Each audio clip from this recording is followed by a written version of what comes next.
ذکر جسے ہم ذکر کہتے ہیں وہ ذرائع ذکر ہے، ذکر کے ذرائع۔ اصل ذکر کیا ہے؟ استحضار اللہ فی القلب، دل میں اللہ موجود رہے، یہ ہے ذکر۔ ذریعہ ذکر کیا ہے؟ سب سے بڑا ذریعہ الذکر، قرآن میں، قرآن کی تلاوت، قرآن کی تلاوت، قرآن کی تلاوت، قرآن کی تلاوت۔ آسیہ گرداں و لب قرآن سرا، علامہ اقبال نے حضرت فاطمہ رضی اللہ تعالیٰ عنہ کا نقشہ کھینچا کہ وہ چکی پیس رہی ہوتی تھی اور قرآن پڑھ رہی ہوتی تھی۔ آسیہ گرداں، آسیہ چکی، چکی کو چکر دے رہی ہیں اور ساتھ ہی قرآن پڑھ۔ میں نے خود دیکھا اپنے بچپن میں، ہماری اپنے خاندان کی خواتین چکی بھی پیستی تھی اور قرآن مجید پڑھتی تھی، اور گود میں بچہ بھی ہے جو دودھ بھی پی رہا ہے ساتھ میں، سارے کام ہوتے تھے۔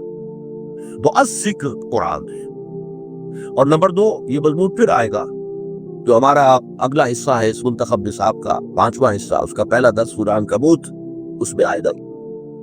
دوسرا ذکر کا طریقہ کیا ہے؟ نماز۔ یہ جامع ترین ذکر ہے، اس میں زبانی ذکر بھی ہے، اللہ اکبر، سبحان ربی العظیم، سبحان ربی الاعلیٰ، زبان ذکر کر رہی ہیں اور قرآن پڑھ رہے ہیں، سورہ فاتحہ پڑھ رہے ہیں، اور ساتھ ہی جو آپ کے جسم کی حرکت ہے، آپ اللہ کے سامنے جھک گئے رکوع میں، آپ اللہ کے سامنے سجدے میں گر گئے، تو یہ گویا کہ جسمانی ذکر ہو رہا ہے اور قولی ذکر بھی ہو رہا ہے۔ تیسرے نمبر پر ذکر جو ہے وہ ادعیہ معصورہ مسنونہ، وہ دعائیں کہ جو حضور دنیا کے مختلف کام کرتے ہوئے پڑھا کرتا تھا۔ صبح اٹھے ہیں تو دعا ہے، بیت الخلاء میں جا رہے ہیں تو دعا ہے، باہر نکلے ہیں تو دعا ہے، وضو کے لیے بیٹھے ہیں تو دعا ہے، ہر وضو کو دھوتے ہوئے دعا ہے، پھر یہ کہ گھر سے نکلے ہیں مسجد کے لیے تو دعا ہے، مسجد میں داخلہ ہے تو دعا ہے، کوئی کام ہے ہی نہیں، آئینہ دیکھا ہے تو دعا ہے، کپڑے بدلے ہیں تو دعا ہے، یہاں تک کہ بیوی سے ہم بستری کرنے لگے ہیں تو دعا ہے۔ کوئی عمل کوئی نہیں ہے کہ جس کے ساتھ دعا کا ہو۔ تو اس کا نتیجہ کیا نکلتا ہے کہ ہاتھ کارول دل یار ہو، کام آپ کا ہاتھ وہ کام کر رہا ہے اور دل جو ہے اللہ کے ساتھ لگا۔ اور مسنون دعاؤں کا فائدہ کیا ہوا کہ 2 رشتے قائم ہو گئے بیک وقت۔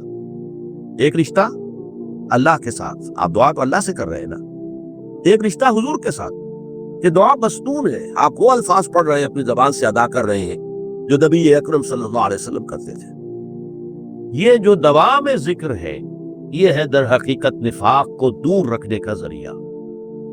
یہ تو جب دل خالی ہوتا ہے ذکر سے تب آ کر شیطان پھونکے مارتا ہے، اشتعال پیدا کرتا ہے نفس امارہ کے اندر، حیوانی خواہشات کو بھڑکاتا ہے، اور اسی کے نتیجے میں پھر آپ کو معلوم ہے کہ اپنے دینی فرائض کو ادا کرنے میں گریز ہوا، پھر اس میں جھوٹے بہانے ہوئے، پھر جھوٹی قسمیں ہوئیں، اور بالآخر عداوت پیدا ہو گئی مسلمانوں سے اور ان کے قائد سے۔ یہ طریقہ ہے رفتہ رفتہ اس نفاق سے بڑھنے۔